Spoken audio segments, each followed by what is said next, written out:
Hello friends, today we are going to learn geometric form measurement where we are going to learn flatness measurement.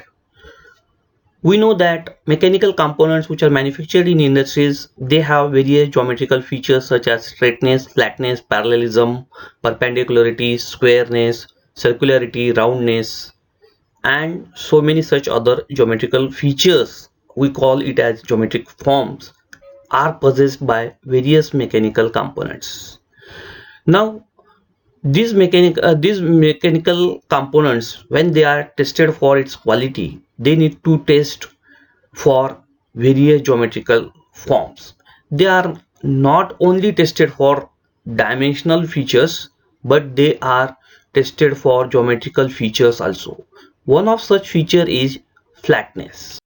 Let us see what is meant by flatness and what are the different methods to check or to test the flatness. So flatness is defined as a three-dimensional geometrical form or tolerance which controls how much a feature can deviate from a flat plane.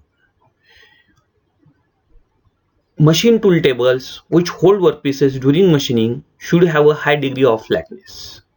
Many metrological devices like the sign bar invariably needs a perfectly flat surface plate. So flatness is the important feature of most of the engineering components.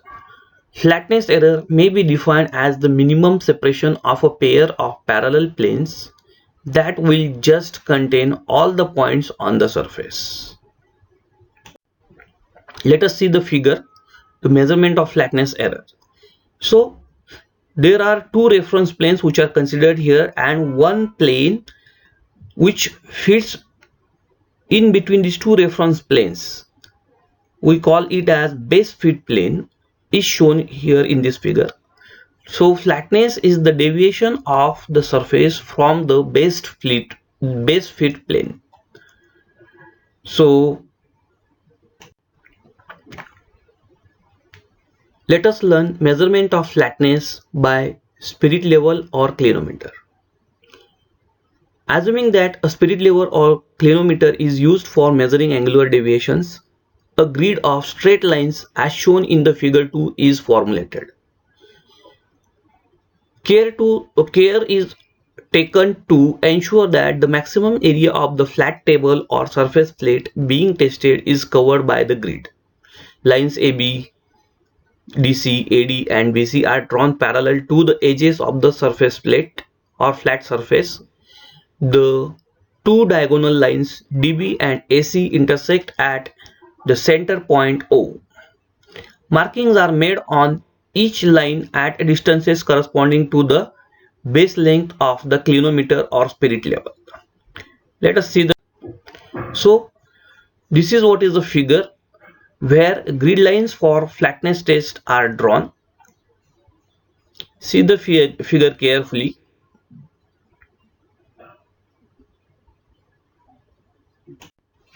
Then carry out the straightness test on all the lines and tabulate the readings up to the cumulative error column.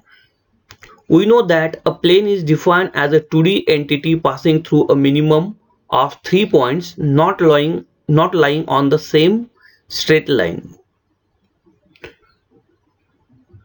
Accordingly, a plane passing through the points A, B and D is assumed to be an arbitrary plane relative to which the heights of all other points are determined. Therefore, the ends of line AB, AD and BD are corrected to 0 and the heights of point A, B and D are forced to 0. The height of the center O is determined relative to the arbitrary plane ABD. Since O is also the midpoint of line AC, all the points on AC can be fixed relative to the arbitrary plane ABD. Assume A is equal to 0 and reassign the value of O on AC to the value of O on BD. This will readjust all the values on AC in relation to the arbitrary plane ABD. Next, the point C is fixed relative to the plane ABD. the points B and D are set to 0. All intermediate points on BC and DC are also adjusted accordingly. Same procedure applies to line EF and GH. The midpoints of these lines should also coincide with the known midpoint value of O. Now, the heights of all the points above and below the reference plane ABD are plotted as shown in figure 3. Figure 3 is shown next to this slide, so you should go and see the figure carefully. Two lines are drawn parallel to and on either side of the datum plane such that they enclose the outermost points. The distance between these two outer lines is nothing but the flatness error. Let us see the figure and let us rehearse this procedure or process for finding out the flatness error. See here in this figure, the datum plane and error of flatness is found out. So for finding out the flatness error, the same procedure is repeated. If there are number of such surfaces, flat surfaces, then the same procedure is repeated for finding out the flatness error of those surfaces. Flatness measurement, the other methods. One such method is straight edge method.